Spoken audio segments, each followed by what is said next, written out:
ASEAN is at the heart of U.S. Indo-Pacific strategy, and I had been thinking that the U.S.-Japan alliance was the cornerstone of the U.S. Indo-Pacific. They are both critical strategy. alliances and partnerships for the United States. And the Quad? Also critical. Also critical. One of the things you've heard the Secretary talk about the most is that we've been able to both rebuild our diplomatic alliances and forge new alliances like the Quad during this administration. And the U.S.-South Korea alliance, what's that? Also a critical, important alliance to So peace they're and security. they can't all be at the heart of, they can't all be It's a big heart. We have a big heart, Matt. You can have 4 cornerstones, okay? All right. This has nothing to do with travel, but or at least the Secretary's travel, but I just wanted to get, before we get into the Middle East, an update, if you have one, on the Lebanon flights. I do. So another flight left, another U.S. organized flight left from Beirut this morning for Istanbul. It had approximately 120 U.S. citizens, legal permanent residents, and their family members on board. That brings the total number of U.S. citizens, legal permanent residents, and family members who have left on U.S. organized flights since we started them last week to over 1,000 on 10 flights. We've had 10 flights go out, each with a capacity of 300 people, total of 3,000 seats that we've made available on these flights have been filled so far by over 1,000 people. In addition, with flights that have gone out on Middle East Airlines, we have now blocked over 900 seats, and we know that hundreds of them have been filled by Americans as well. All right, so 10 flights, 3,000 seats, only a third of them have been filled. Correct. My understanding is that there was one flight that left maybe last night that only had like 19 people on it. Somewhere around that, yeah. The flight last night, they varied. Last night was a very small number of people, but today we had, as I said, around 120 people. Fair enough, but I'm just wondering, since you've said that you're going to keep organizing these flights for as long as there's demand, at what point does what point is demand so diminished that you think that you don't need to do them anymore? When we get to a point that there well, let me tell you how we would generally look at it. If we get to a point where there is sufficient capacity on commercial flights that don't require us to organize these U.S. charter flights, then we would stop organizing them. We started organizing them because there wasn't sufficient capacity on the only airline that was leaving from Beirut. Even though we were able to hold seats for U.S. citizens, there weren't enough for the demand. So we've supplemented that with our own flights. If at some point we find that there's not enough demand and that the demand that exists can be filled with commercials, we would take a look at moving back to just operating commercial flights. But we don't assess we're at that point yet. And demand does shift over time based on the security situation. Yep. There's still a number of Americans who are in contact with us about wanting to leave, and so for the time being, we're going to continue these flights. How many is that? It's not an answer to that question. There are 8,800. Let me say, there are 8,800 people who are in contact with the United States, with the State Department, looking for more information. Some percentage of those, it's not 100%. Some percentage of those 8,800 are looking for information about leaving, and some lesser percentage of those ultimately haven't decided to leave yet, as witnessed by the number of seats that aren't filled. But they're looking for information because, as we've said before, they make assessments all the time based on the security situation and based on their individual situations inside Lebanon. Okay, thanks. Yeah. Thank you, Matt. Today, there is reports now in Israel that Netanyahu ordered Gallant not to travel to Washington, D.C., and this also comes with reports inside Israel that the ongoing cabinet meetings finalizing the Israeli response to Iran. Do you see that the cancellation of Gallant's visit as a sign of imminent Israeli response or not? So I wouldn't want to characterize it all. Ultimately, decisions about members of the Israeli cabinet traveling to and from Washington are decisions for the government of Israel to make. So I wouldn't want to characterize that at all.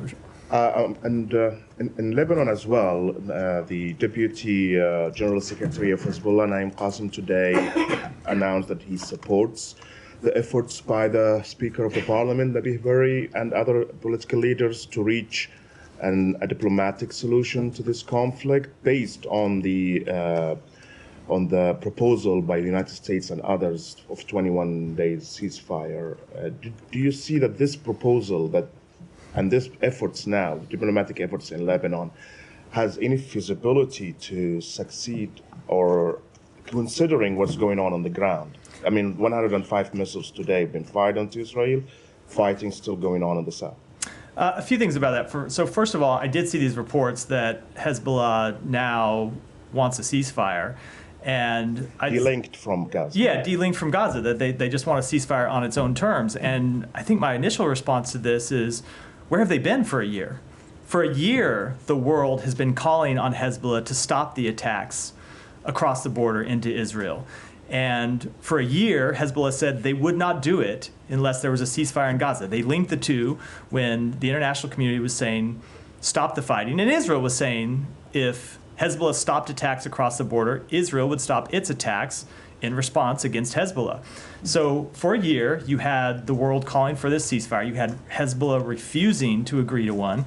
And now that Hezbollah is on the back foot and is getting battered, suddenly they've changed their tune and want a ceasefire. I think it's not surprising given the situation they find themselves in. We continue to ultimately want a diplomatic solution to this conflict. But as you've heard me say for the past several days, Hezbollah's forces in southern Lebanon refuse to fully implement United Nations Security Council 1701. Under the terms of that resolution, Hezbollah was supposed to put down its arms, and it was supposed to withdraw beyond the Litani River. And over the 18 years since that resolution was implemented, they refused to do either of those things. In fact, not only did they refuse to do them, they increased their arms just over the border from Lebanon, and they increased the number of forces just over the border from Israel, not over the border from Lebanon, obviously. So we support Israel's efforts to degrade Hezbollah's capability, but yes, ultimately we do want to see a diplomatic resolution to this conflict. We believe that is ultimately the only resolution that will provide real, lasting security to both the Israeli and Lebanese people. So, I mean, correct me if I understand you wrong. What you are saying is, yes, we are ultimately want a diplomatic solution to stop this war, but it's not yet now. We want to give a window for Israel to attack Hezbollah more. I think there is a question. So I think there is a real question of trust isn't even the right word. I was going to say, so it's trust, but obviously we don't trust Hezbollah. But you look at what Hezbollah said in 2006 when 1701 was adopted by the UN Security Council, and Hezbollah said that they would implement 1701. And they blew through all of their commitments. And so there is an obvious lack of faith in Hezbollah's ability to do what it said in 2006 and do what it's saying it would do now, which is agree to an actual ceasefire that would allow Israeli civilians to return home and allow Lebanese civilians to return home. So the answer to your question is yes, we do support Israel launching these incursions to degrade Hezbollah's infrastructure, so ultimately we can get a diplomatic resolution that allows 1701 to finally be fully implemented. Netanyahu also today spoke directly to the Lebanese people as pleading with them to take this opportunity to take their country back. I mean, I'm quoting here. And some inside Lebanon are afraid of this conflict to spill into another civil war in Lebanon. Do you see that maybe this kind of rhetoric from Israel is pushing Lebanon toward more inner fighting rather than fighting in the south? So I'm not going to comment on the Prime Minister's statement. I will just state our position when it comes to Lebanon. What we want to see come out of this situation ultimately is Lebanon able to break the grip that Hezbollah has had on the country. More than a grip, break the stranglehold that Hezbollah has had on the country. And remove Hezbollah's veto over a president, which has kept the country in a political stalemate for 2 years and kept it from moving forward in electing a president. And remove Hezbollah's ability to block the state from being the sole entity that can exercise force in southern Lebanon, because that's ultimately what has kept 1701 from being implemented, is that UNIFIL and the LAF can't properly do their job because Hezbollah won't move back and won't disarm. So that is the ultimate outcome that we want to see from this conflict. And obviously we do not want to see any kind of instability inside Lebanon. And I think the premise of your question, it's not the premise of your question, but one of the possible outcomes of your question would be because Hezbollah decides to resist pulling back and resist the Lebanese armed forces and UNIFIL doing the job that they're supposed to do under 1701. My last question, a simple Yeah, sure. one. I asked it before, but I have to repeat it now. Oil industries in Iran and nuclear facilities in Iran, are they still legitimate targets for Israel? You know, the president has spoken to both of those, and I don't have anything to add to his comments. Just to come back to that question, I know you said you won't comment on the Netanyahu's statement, but this idea of this being an opportunity for Lebanon, for Lebanese people, and you know, it's been a long-standing position that you wanted to, you would like to see a new, or the hold over the new president lifted, but does the U.S. see this as an opportunity to the current state of Hezbollah as an opportunity to kind of to get something you've wanted for a while, which is a change of a new regime in Lebanon? So it's not a question of a new regime. I mean, it's a question of a new president because they don't have a president now. It's not a question of picking sides inside Lebanon. Ultimately, it's an opportunity for the Lebanese people. What we have always wanted is for the Lebanese people to be able to choose their leaders, to be able to choose their government without a terrorist organization holding a veto over that process, and without a terrorist organization that wields force independent of the state. And so that's what 1701 called for. That's what we've wanted to see implemented for some time, yes. And we do hope that out of this conflict, there's an opportunity for the Lebanese people to exercise control over their country, all the various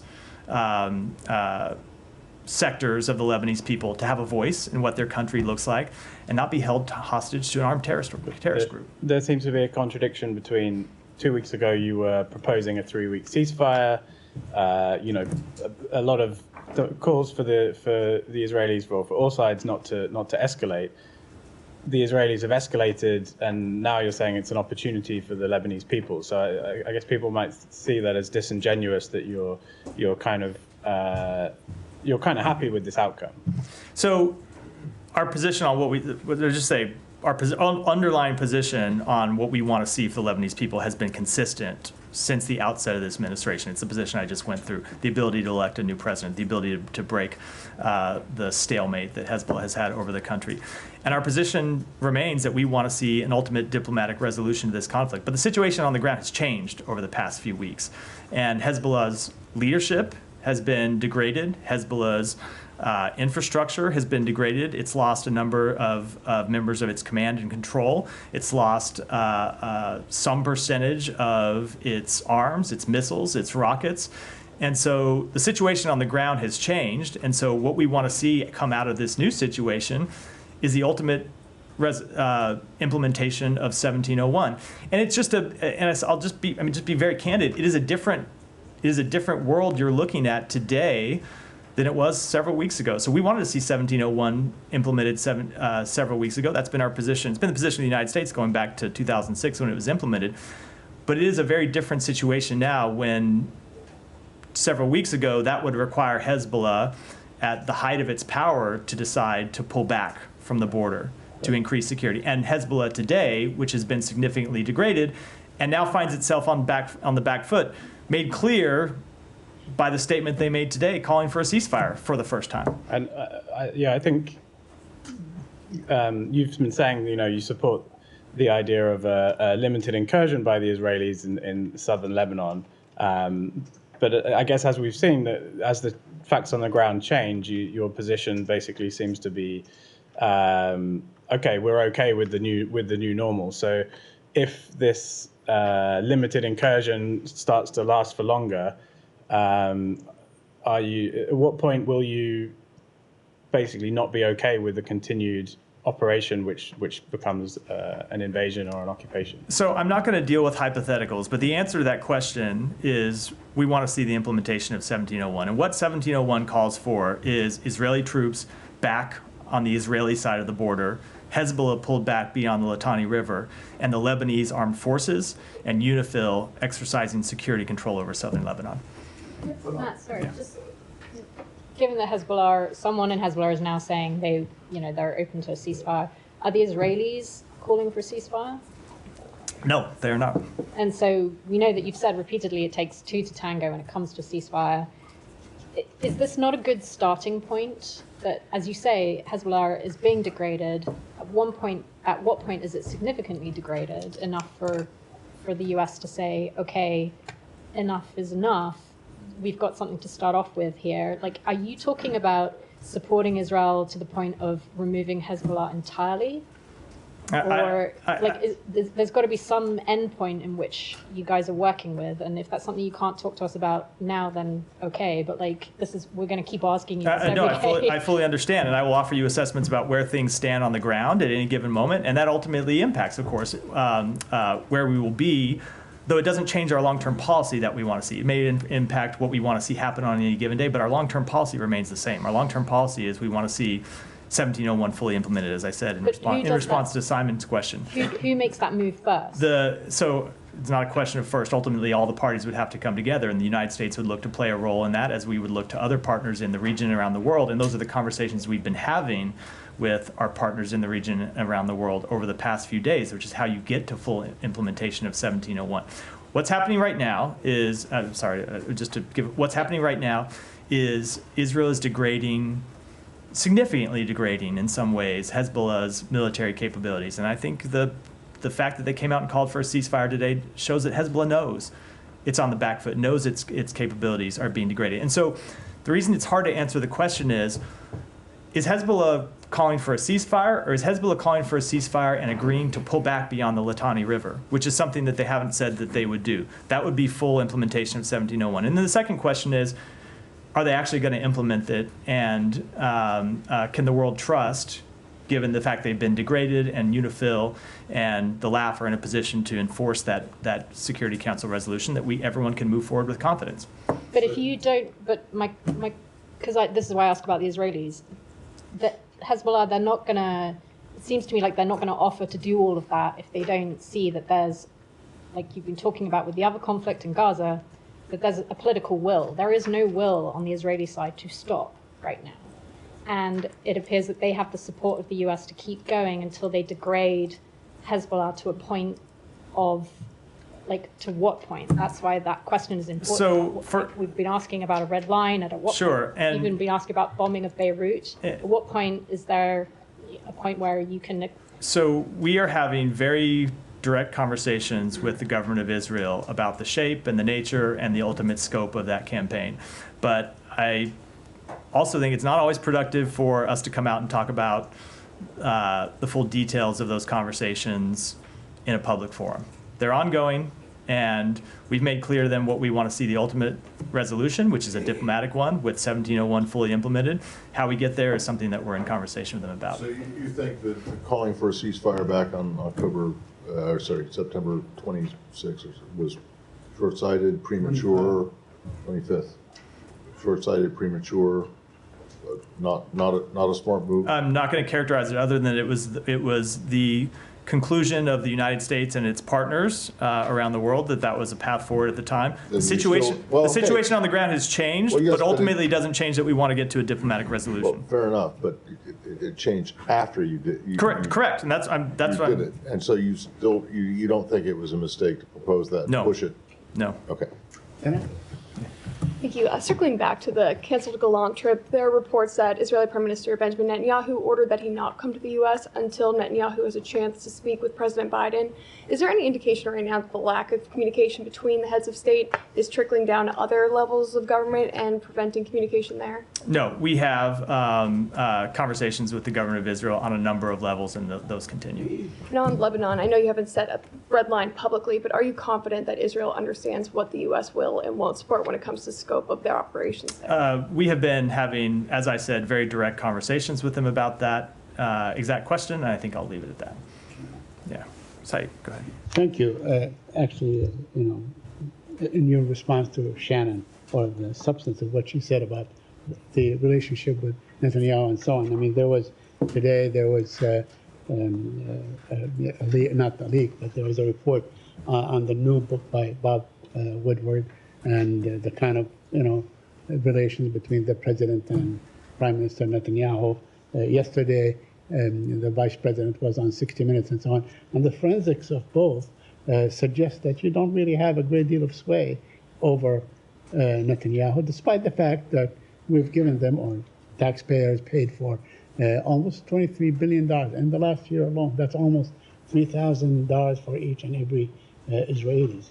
So you have absolutely no leverage on, no pressure. You cannot tell them do this or not do this. So we make very clear to the government of Israel what we believe that are the best outcomes along a number of different vectors in the region. But as you've heard me say before, they're ultimately a sovereign country and have to make their own decisions. Yes, but I understand. But a sovereign country that received from American taxpayers, that received $22 billion. So first of all, in 1 year. that number is not Okay, correct. It fine, conflates 17. a number of different things. I mean, but, you know, no, but it's not. sure. It's not correct. It's off. Okay, it conflates. half of that. So what is the number? I don't have the exact number, but if you look at the, I know Let's say there's half of another that. number you're referring to. This So- is the number that came out of. Yeah, which it Well, I mean, so AP, there was I don't- 17. So what's the So- U.S. government? I don't- What does the let me U.S. finish. government I don't think that have- it has given Israel since October 7th? So I don't know. We last give them $3.3 billion a year, and there was additional money that was appropriated in the supplemental. The reason it's hard to answer that question definitively is That they're you don't different. want to. That's why. That's why it's hard to There are answer. different ways of looking I at know it. that- There I are know money. there are, There's and money that is I've been through appropriated. all There's of money this. that's allocated, look, and then not there actually are delivered for private years to come. organizations, educational organizations that have come up with estimates. This building, at least, which is in charge of arms transfers, at least many of them, hasn't seen fit to come up with an update since July of last year. Yeah, I just don't have the update. I'm just telling you that number. You can look at that number and see how it conflates a number of things, including direct U.S. military spending to combat the Houthis attacking international shipping, which is included in that number, which is obviously not aid to that Israel. difficult to separate what has been given to them post October 7th in terms of things that were not approved before then under the MOU, stuff that went to them specifically for the Gaza operation and now Lebanon. So it depends how you look at it. Is it the amount that's been allocated to them? Is it the amount that's been delivered to them? Is it an amount that is going to be delivered? I'll take any of them. No, right I know now. that's the point. Is when you ask the question, it's a difficult one. I don't have the numbers here at my fingertips. Obviously, I'm just pointing out that the number that Saeed referred Someone's to got grossly to have the overinflates. numbers someplace. Matt, the numbers were Brown University's numbers, not mine, and so on. But it doesn't matter what the actual figure is. But we give them a lot of money. We give them a great deal of leverage. We give them obviously a great deal of political coverage in the UN and many other places and so on.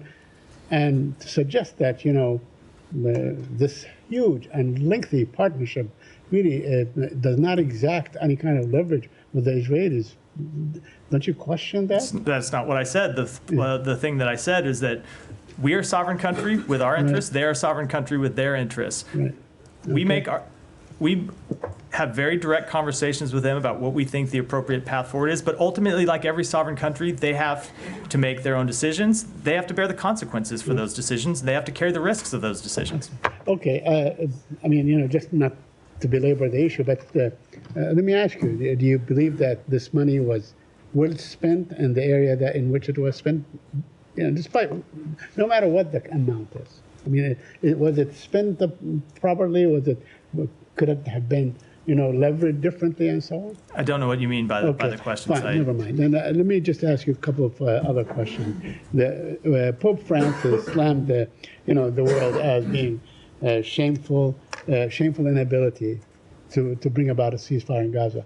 Do you agree with the Pope, or do you think that the U.S. has done everything possible to bring about a ceasefire in Gaza? So you were, I think, misquoting what the Pope said, just to be clear. But I will tell you that Very dangerous thing. Yeah, no kidding, Saeed. I stand corrected if I did. I stand corrected if I did. Yeah, That's what he said. For sure. Yeah. I will say we have worked tirelessly to bring about a ceasefire to the war in Gaza.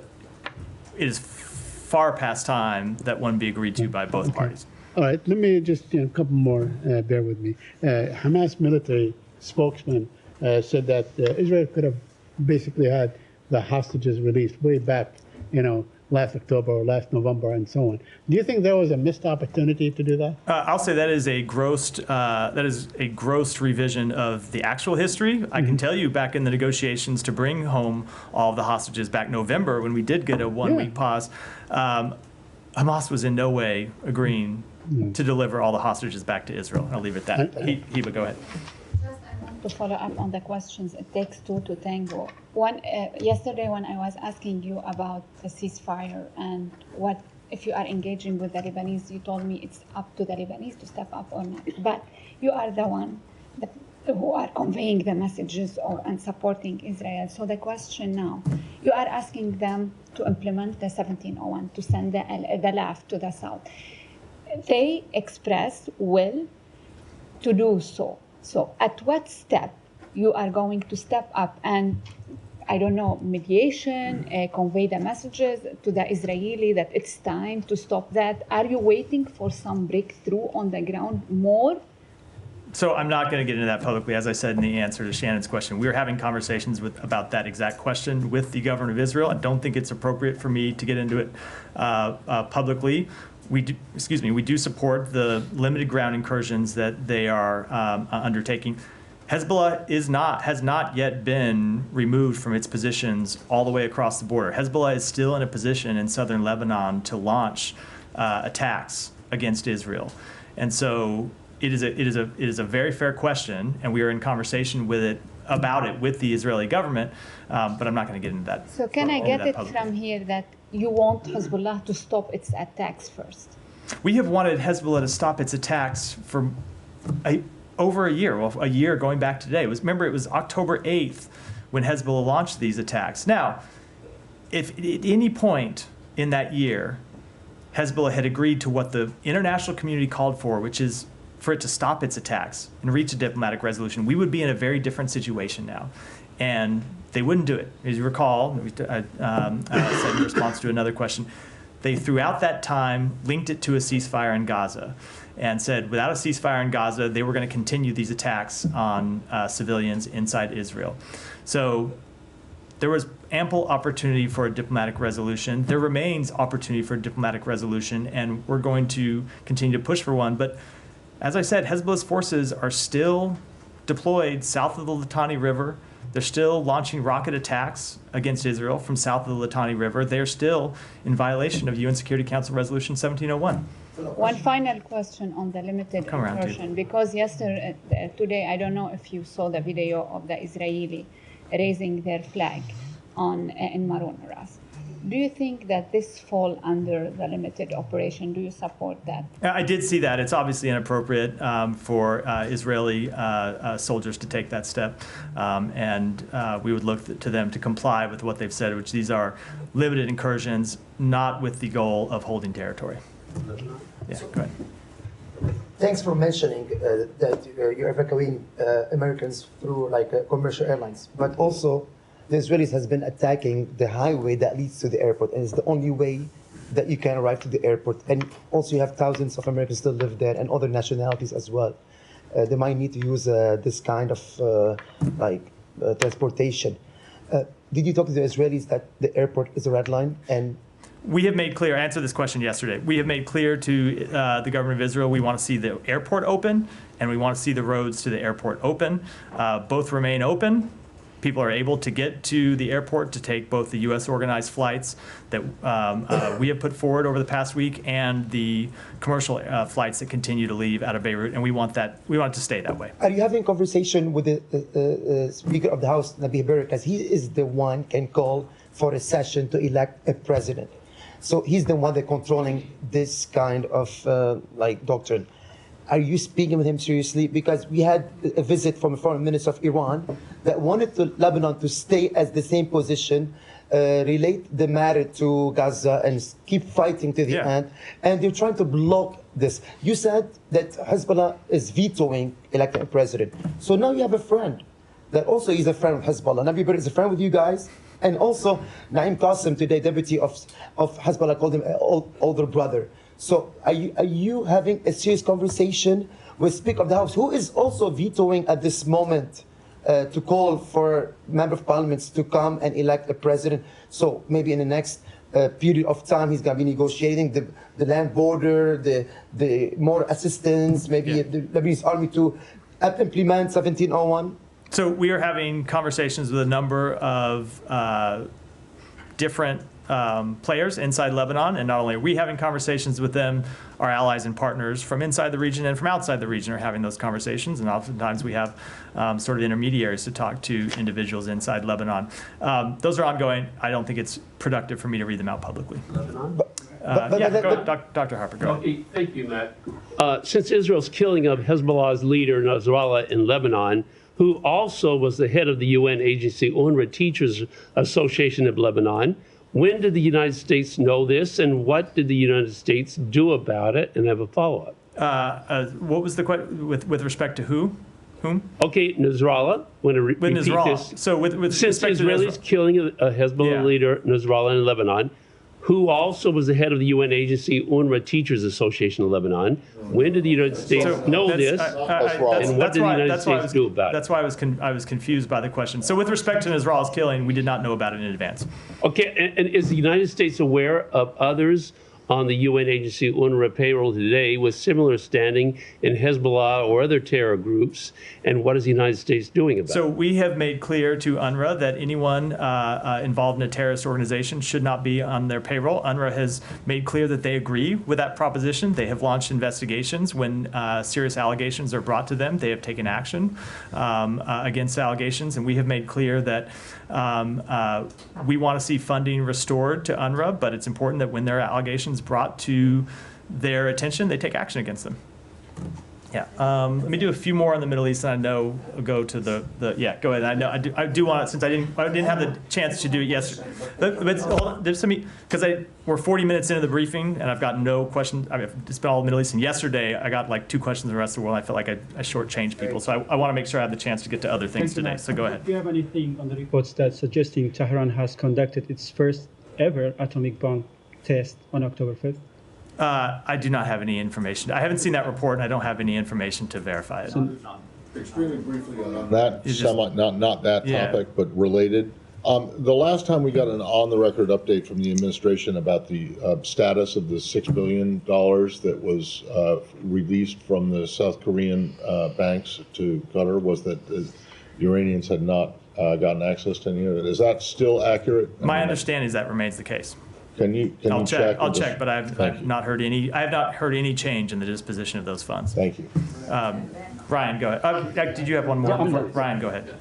So the August 2021 drone strike in Kabul, as you know, if you recall, as the U.S. was leaving, we recently interviewed the survivors who are now here in Kansas City, who say they're pressing for compensation or they're in some type of negotiations with the State Department. Can you confirm that? Is there anything you can say about the status of compensating those survivors? I'd have to take it back. I'm not aware of those conversations. If they are happening, I'd have to take it back and get more information. Okay. So I'm happy to do that. Yeah. Go ahead. Another terrorist. I'll come to you next, Geeta. Another terrorist attack in Pakistan. This time, a suicide bomber targeted Chinese engineers at Karachi airport. Multiple deaths and injuries. Any thoughts? Any condolences? Yes, we condemn the deadly attack near Karachi's international airport, and we are deeply saddened by the reported loss of life and injured victims. We extend our heartfelt condolences to those impacted. So there are violent protests in Pakistan for the release of former Prime Minister Imran Khan. In many cities, roads are blocked. There is no internet, no mobile phone service. And State Department also issued a security alert for U.S. citizens in Pakistan. What are your thoughts on that? So in Pakistan, as around the world, we support freedom of expression, peaceful assembly and association. We call on protesters to demonstrate peacefully and refrain from violence. And at the same time, we call on Pakistani authorities to respect human rights and fundamental freedoms and to ensure respect for Pakistan's laws and constitution and work to maintain law and order. So U.S. Commissioner on Religious Freedom just released a new report on India and asking State Department to impose sanctions on some individuals and entities and also designate India as CPC. Any comments on that? Yeah, so we've seen the report. U.S. CIRF is an independent commission that provides policy recommendations to the executive branch as well as to Congress. It's not a part of the State Department or a part of the executive branch. I think, as you know, after careful review in December of last year, the Secretary assessed that India did not meet the threshold for designation as a country of particular concern. But we continue to carefully monitor the religious freedom situation in every country, including India. Geeta, go ahead. A couple of questions on Afghanistan. This past Friday, it was reported that Russia has decided to remove the Taliban from from Russia's list of terrorist organizations. I was wondering if you have any comments, any thoughts on that? So first of all, we have not changed our designation of the Taliban as a specially designated global terrorist organization. And we continue to make clear that any significant steps towards normalization of relations is contingent upon a profound shift in the Taliban's human rights conduct. And there has been remarkable unity among the international community on that question. Speaking of human rights, concerning the rights of women and girls over there, seems like there is a global consensus. What is the U.S.? Are you pushing further for any action in this regard? Yeah, so I would say that when I say human rights are at the forefront of our engagement with the Taliban, that especially includes the rights of women and girls who continue to be oppressed by the Taliban. We continue to work with our allies and partners to press the Taliban to reverse their discriminatory edicts and make sure that any significant steps toward normalization of relations are contingent upon profound improvements in their treatment of women and girls, including, but not limited to, allowing women and girls back in school and lifting the restrictions on women's employment. The U.S. had a special envoy for Afghanistan, but Tom West has been removed to a different position. Does this change mean that Afghanistan and the issue relating to the Afghan people are not as important as previous? Not at all. All of the work that Tom West has been carrying out will continue to be carried out by our Chief of Mission, Karen Decker, by Special Envoy Amiri, and by Ambassador Palmersheim, the Deputy Assistant Secretary of State for Central Asia. We will continue to carry forward all of those policy priorities with no changes. One last one on this. Yeah, one last one, please. 23 years ago, the U.S. began its military operations in Afghanistan against the Taliban and Al-Qaeda. Now, 23 years later, the Taliban is back in power, and the UN reports that Al-Qaeda is regrouping and is active there. To what extent has the U.S. achieved its goals in Afghanistan? So our most critical interest when it comes to Afghanistan has been and will continue to be that the country can never again be a launching pad for terrorist attacks against the United States. And we continue to remain incredibly vigilant against any terrorist threats directed at the United States and its allies. And as you've heard us say, as you've seen us demonstrate before, we maintain the capabilities to ensure that the United States is protected in that regard, including when it comes to Afghanistan. Janie, go ahead. Thank you, Matt. On ASEAN meeting, the arms trade between North Korea and Russia continues, and the UN Security Council has not been able to resolve this issue. Will this issue and the North Korean nuclear issue be discussed at the upcoming ASEAN meeting? Yes, I think you can expect that the Secretary will raise the concerning deepening partnership between Russia and North Korea in his engagements while in Laos. One more kick. At the UN Security Council, North Korea's representative said North Korea was a nuclear state and would not engage in any dialogue or bargaining to denuclearize. What are the expectations of the United States regarding North Korea's denuclearization, and what are the alternatives? We remain fully committed to the complete denuclearization of the Korean Peninsula. Alex, go ahead. A couple of questions staying on the topic on the trip. Can you just clarify whether or not the Ramstein summit will take place at all? Are you guys sending someone else? So I would defer to the White House to speak to that question. It was a presidentially organized trip. The secretary was going to accompany the president, now is returning home. Thank you. In your opening statement, you said that Ukraine will be discussed among other topics during the secretary's meetings. To what level it will be discussed? And is anything you expect from ASEAN members? It will be discussed at the secretary's level. Yeah, I mean, no, I mean, I don't know how to answer that question. The secretary is conducting the meeting, so it'll be discussed at his level. I get that. Not trying to be flippant, but fair point. But what decisions do you expect from ASEAN members? What they can do that they have not done yet? So we will continue to urge every country in the world to fully support Ukraine's territorial integrity and its sovereignty, and to make clear that every country should recognize that in this war, Russia is the aggressor and Ukraine is the victim.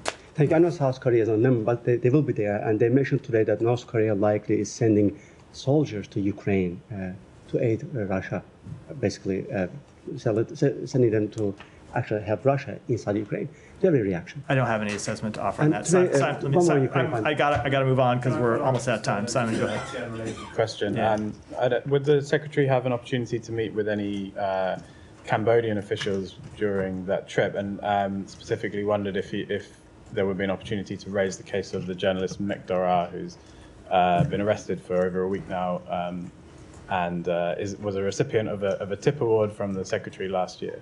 So I don't have any meetings to preview today. As I said in response to Matt's question, we'll make the meetings public as the trip goes on. But we are deeply troubled by the arrest of internationally respected journalist Mek Dara. We have already raised this directly with the Cambodian government and encouraged them to engage with diverse voices and opinions and foster a free and independent press. And we have made quite clear our concerns over this arrest. I'll say exact same thing that you said last week when I asked you about this. He was asking me. I know, but I just want to know: is there any change to it? Because I don't have it. I can't pull it up. No, she's not been released. But that is our position. We've raised it already at multiple levels. I get that, but what you just said. Is there any change in what you just said to what you had said last week? I can't tell you if it was word for word, but that has been our position. Yeah, Can since you she was say arrested. anything about what the Cambodian response has been? Have they explained the arrest at all to you? No, they should speak for themselves. I'm not going to speak to the private diplomatic conversations, but I'll say in our calls we made clear our concerns with her arrest and underscored that journalists should be able to conduct journalism without fear of reprisal. His arrest. His arrest, excuse me. Sorry. Is there, he had been reporting on these scam centers in Southeast Asia, particularly, and you guys did some sanctions last month against the Cambodian tycoon Lee Yong-pat. Have you got any suggestion or managed to gather any information that this arrest could be linked to some of his reporting specifically on that tycoon? I just don't want to speak to the private diplomatic conversations. Go ahead. So Israel is still poised to strike Iran, and in July, Blinken said that Iran was 1 to 2 weeks away from developing a nuclear weapon. So I guess for all we know, they might have one by now. And meanwhile, in Ukraine, they've struck deep within Russian territory several times, as deep as 300 miles from the border. And in that case, we don't have to guess. We know that Russia has the largest nuclear arsenal on the planet, as many as 6,000 warheads. And so one of the risks of arming militaries that are striking in the territories of nuclear powers is that one of those gets deployed, and then it could escalate very quickly from there. So it's rarely discussed, but it's important to address that the nuclear risk is real, and it could very abruptly mean the end of what humans have worked for thousands of years to collectively achieve. And us today are very lucky to live with the fruits of that achievement, and I feel like we're treating the risks kind of brazenly.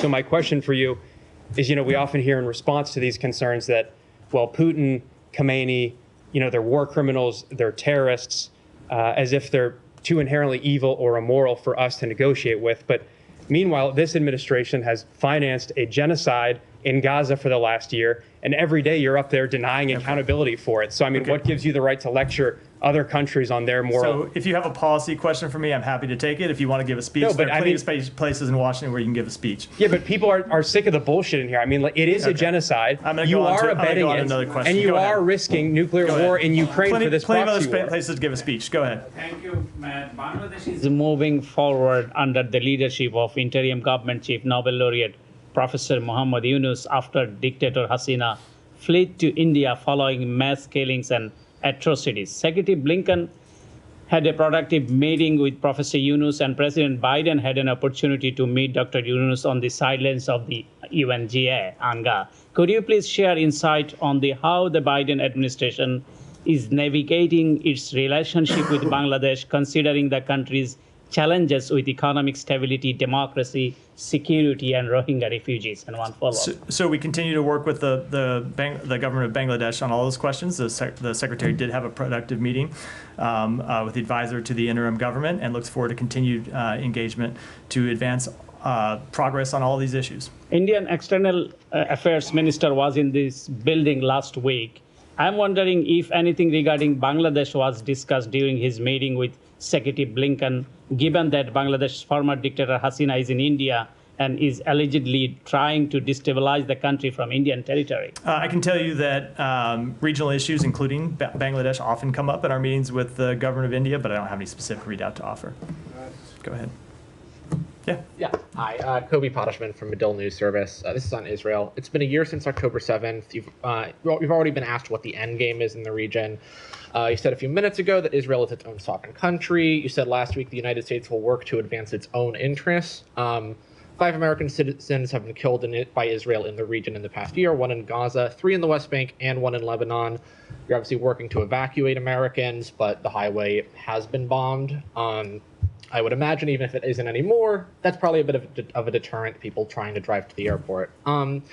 So just broadly speaking, what actually are the United States' own sovereign interests here? And do they include or do they supersede the deaths of American citizens? We want to see full investigations into the deaths of any American citizens. We want to see accountability when accountability is merited. And ultimately, when you look at the policy goals, we want to see a stable Middle East with relations between Israel and its neighbors, with the establishment of an independent Palestinian state, and broad peace and security across the region. Go ahead. Can I have really Thank quick you very follow-up? much. Yep, go ahead. Thank you very much, Matt. Thank you very much, Matt. But a lot of was said about 1701, United Nations resolution about Lebanon.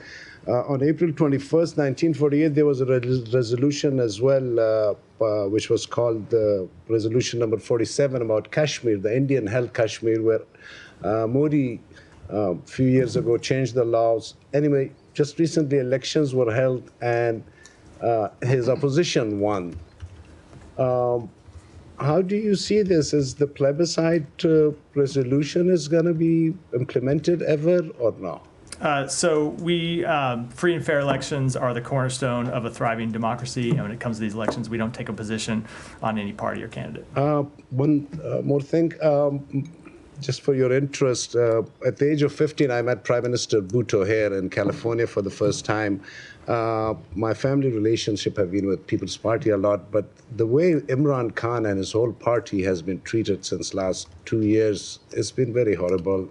And it's only for democracy and human rights, that issue that I've been raised with you. Now his 2 sisters are even arrested, who have nothing to do with politics. Anything louder you can speak about just the situation overall in Pakistan? Ultimately, these are questions for the government of Pakistan. Just Hiba, one last I'm going to move on. We've been on for a while. Hiba, do you have anything else? Important. And then we're going to wrap. Go ahead. Just a follow-up on some media is reporting now that Israel has set conditions for accepting discussions on a ceasefire in Lebanon. This is French diplomatic sources to some media. So do you have anything to comment? So I am going to abide by the rule I set on my very first day at this podium, which is news that breaks while I'm at the podium, and I haven't had a chance to fully digest or understand the context. I'm not going to comment on from here. So I apologize for that. And that we're wrap for today. Thanks, everyone.